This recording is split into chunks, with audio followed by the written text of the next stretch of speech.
suis M. l'abbé Jean-Baptiste Mandemba. Je suis le recteur cette année.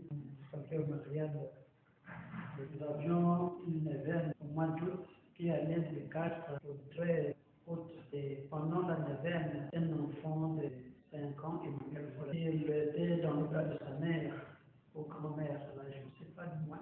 Mais il a sursauté, du coup il a commencé à crier. Maman, maman, regarde la Vierge Marie, elle est en train de se promener dans l'enclos. La Vierge Marie, elle est vêtue en blanc, avec sa robe. L'enfant voulait aller vers Marie où il voyait, mais la maman ne l'a pas permis, ne l'a pas laissé d'aller. Et à chaque fois quand on venait, c'était au 7e jour de la neuvaine, et l'enfant ne voyait que la Vierge Marie. Et après la prière, il venait me dire, accompagné de ses parents, que voilà. Et tout le monde qui était à côté de lui voyait l'enfant réagir. Et voilà, cela s'est passé au mois d'août pendant la neuvaine. Bon, et il y a aussi des manifestations qui se font. Ça a commencé avant la clôture du mémorial avec Lionel. C'était un mardi, c'était tout de même. 19h, moi j'étais encore en prière ici, à Banneux. Et Lionel a vu à l'entrée du Banneux la Vierge Marie. C'était un éclat, la Vierge Marie a apparu et Lionel était stupéfait. Avec la chair de poule, il commença à pleurer même et il a couru vers moi. La personne a fait que peut-être 2-3 minutes et la Vierge a disparu.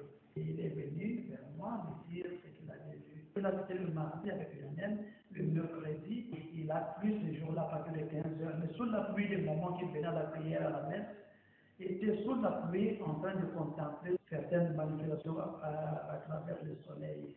Et le soleil, en temps normal, vous ne pouvez pas le fixer.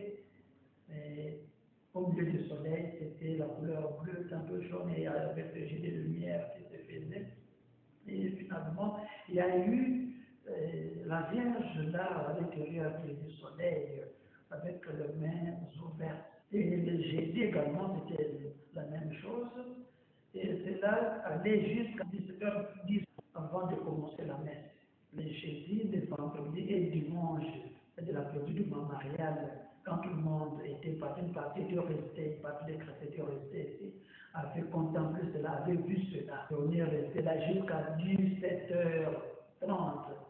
Et il y a eu des gens qui ont filmé, moi-même je n'ai pas pu filmer parce qu'on n'en fait pas. Et même des photos, ça ne tenait pas. Une seule personne seulement a pu prendre des photos et faire une vidéo. La Vierge Marie, elle est présente en cet endroit dans le diocèse de Guépantou. Ne n'oublions pas un fait que le diocèse de Guépantou est dédié à la Vierge Marie. Même le Congo, notre pays, est dédié à la Vierge Marie. Le diocèse de Guépantou, nous ne pouvons pas ignorer qu'il a une forte dévotion mariale. Depuis lors, les chrétiens vénèrent la Vierge Marie comme mère de notre Seigneur, du Seigneur Jésus-Christ. En 60, Monseigneur Kimbola a commencé à ériger une chapelle dédiée à la Vierge Marie, suivant le modèle de la chapelle de Banneux. Banneux est un village de la Belgique dont la Vierge Marie est apparue à Marie Publico, une fillette de 11 ans. Les chrétiens venaient toujours, on atteignait le nombre de 30 ou 40, mais depuis un certain temps, il y a vraiment un afflux de chrétiens.